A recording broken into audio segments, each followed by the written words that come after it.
سنه 1 نوامبر سال 2022 با مقصد بلندبرداشتن معرفت حقوقی شهروندان پیشگیری از شامل‌شوی به تشکیلات‌های تروریستی اکستریمیستی در تالار جماعت دیوت یزدگلوم ناحیه ونج از جانب سردار ریاست کمیته دولتی امنیت ملی جمهوری تاجیکستان در ولایت مختار کوهستان بدخشان گنرال مایور سلیمزاده عبدالصمد مومن با زیاده از 100 نفر ساکنان جماعت دیوتی مذکور واخوری انجام داده شد. در واخوری رئیس ناحیه ونج مرزاده اودینشو، رهبران مقامات حفظ حقوق، رئیس جماعت دیوت یزدگلوم مهمانوف منصف، زیایان و فعالان ناحیه و خویشاوندان نزدیک نفرانی که با جرم علاقمندی با تشکیلات‌های تروریستی اکستریمیستی در جستجو قرار داشتند اشتراک داشتند. در برآمد اوید به وضعیت کنونی منطقه و جهان، عامل‌های به آن تاثیر رسان، گرایش جوانان به حزب و حرکت‌های دینی اکستریمیستی، تشکیلات‌های تروریستی، طریق فضای مجازی و غیره سخنرانی کرده شد. در خصوص 24 نفر ساکنان ناحیه که در مناقشه‌های داخلی دولت‌های خارجی اشتراک نموده، عین حال در صف تشکیلات‌های بین‌المللی تروریستی قرار دارند، مخصوصاً تاکید و معلومات مفصل درباره آنها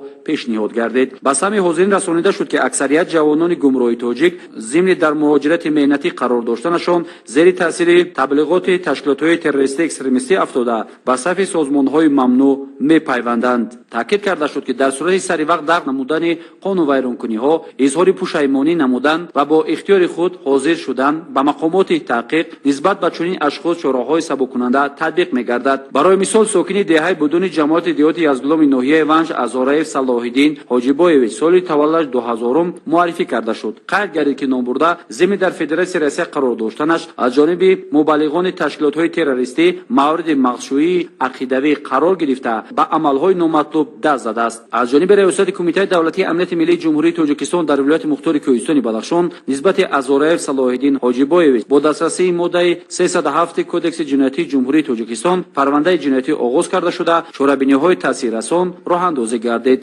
نامبرده گناه صادر نموده خود را درست درک نموده با اختیار خود به مقامات تفتیشاتی حاضر شد. با حکم سود ولایت مختار کوهستان بدخشان ازاریف صلاح‌الدین حاجیبایویچ گناهکار حسابیده شده نسبتش با ماده 71 پشیمانی از کردار کدکس جنایتی جمهوری تاجیکستان جزای 5 سال شرطاً محروم از آزادی تطبیق کرده شد. خود ازاریف که در تالار حضور داشت برآمد نموده حالت کار را مفصل نقل کرد. بار دیگر اظهار پشیمانی نموده به مقامات و حکومت جمهوری تاجیکستان میانه‌داری خود را بیان نمود. سال 2018 بعد از ختم مکتب میانه رقم 22 به شهر مسکو فدراسیون روسیه سفر کردند.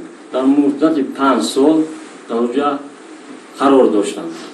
غیر قانونی ویدیوهای ایزمی تروریستی نظر اسلامی رو تماشا کردند. بر کانال اصلاح نت تروریستی نهضت اسلامی رو پیش می برد.